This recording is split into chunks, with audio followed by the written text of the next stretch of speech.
is Scott Becker with the Becker Private Equity Podcast.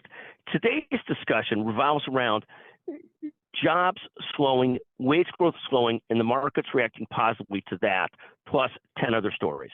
So here's what's going on today. The latest job report showed private payrolls rising less than expected last month. It also showed wage growth rising less than expected. So the slowing in the job market is good news from an inflation standpoint, good news from a Fed standpoint. Thus, the Fed, which had already pretty much promised people 99% expected to hold rates steady at this meeting, is almost certain to hold rates steady. And the markets are viewing this as maybe we're getting closer to the high point of Fed funds rate raises. And that's what's leading the market to be up today and up the last couple of days. We'll see how that plays out. Here are several other stories that we're following. One is a close to home one. Becker's Healthcare, number one on the Apple Business podcast yesterday and in the last couple of days. We view that as a real positive.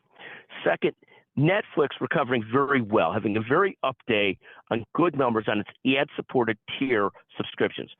Third, Bitcoin back up to 34,500. It's had a heck of a rally this year. I, of course, stupidly sold my Bitcoin last year. Oil at $83 a barrel. Let's hope it stays there or lower for a whole bunch of reasons, inflationary reasons, power to Iran reasons, whole bunch of reasons. We'd all like to see oil prices stay a little bit lower. Amazon and Microsoft continue to outperform a lot of the other big seven technology stocks.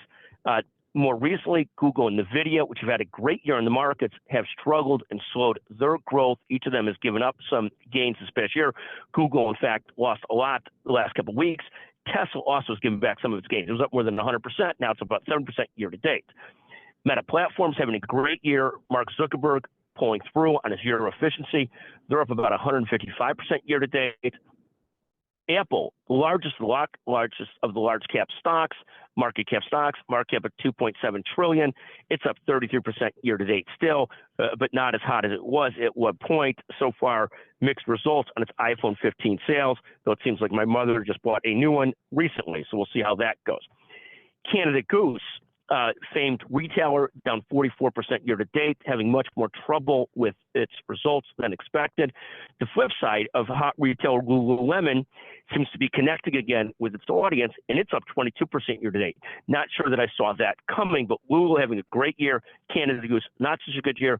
The last report today, CVS Health, which is close to us from a healthcare perspective, down a little bit today on its profit perspectives for next year and its 2024 outlook.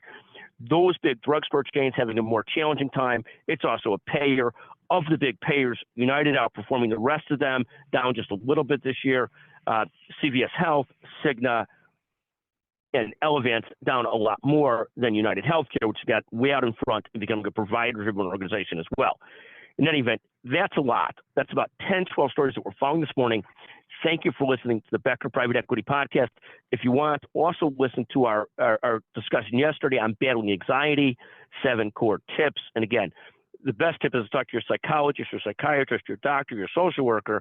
But absent that, listen to the podcast on 7 thoughts on battling anxiety. Thank you for listening to the Becker Private Equity Podcast. And as always, thank you to our remarkable producer, Chanel Bunger, the best in the business. Thank you very much.